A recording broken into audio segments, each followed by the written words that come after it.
សែនល្អតែកូនមិនដែលខ្វាយខ្វល់ដល់ចិត្តលោកបន្តិចឡើយលោកតែងផិតភ័យរាល់ថ្ងៃពុំមានពេលស្បាយព្រោះកូនសំឡាញ់នេះហើយមិនដែលឲ្យលោកសប្បាយសែបគប់មិត្តភក្តិមិនដែលបានល្អនាំគ្នាបង្កវឹកវរហើយគិតជារឿងសប្បាយគ្មានគិតអាសូរដល់ទ្រូងលោកពុកអ្នកម្ដាយទ្រូងលោកស្ទើរតែបែកធ្លាយ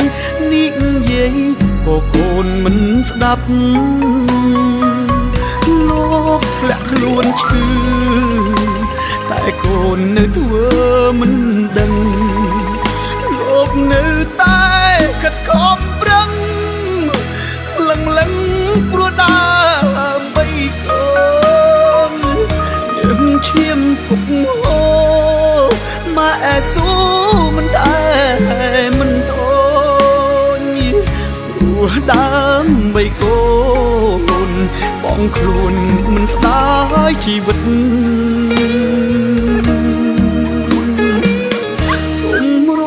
ភ្ញាក់ខ្លួនស្ទើរតែរួងពេ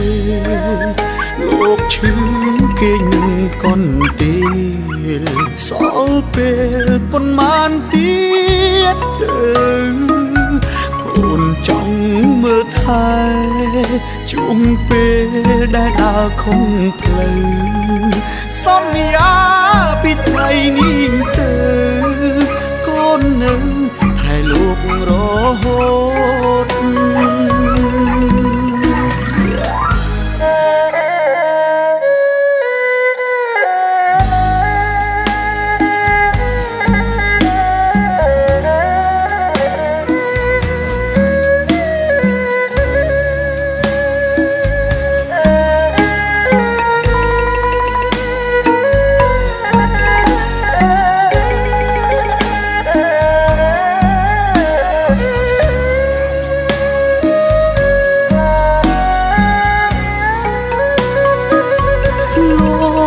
ខ្លួនឈឺ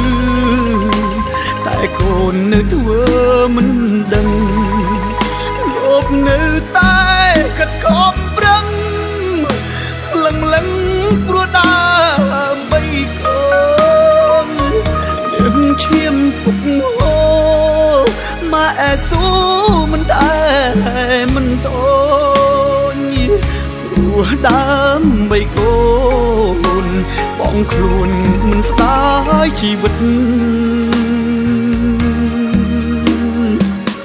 ទុំរំភ្ញាក់ខ្លួនស្ទើរតែរួងពេ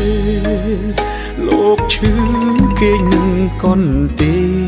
លសល់ពេលប៉ុន្មានទៀតទៅកូនចង់មើលថែជួងពេលដែលដើរខុំផ្លូវសន្យាពីថ្ងៃនេះទៅកូននៅថែលោករហូត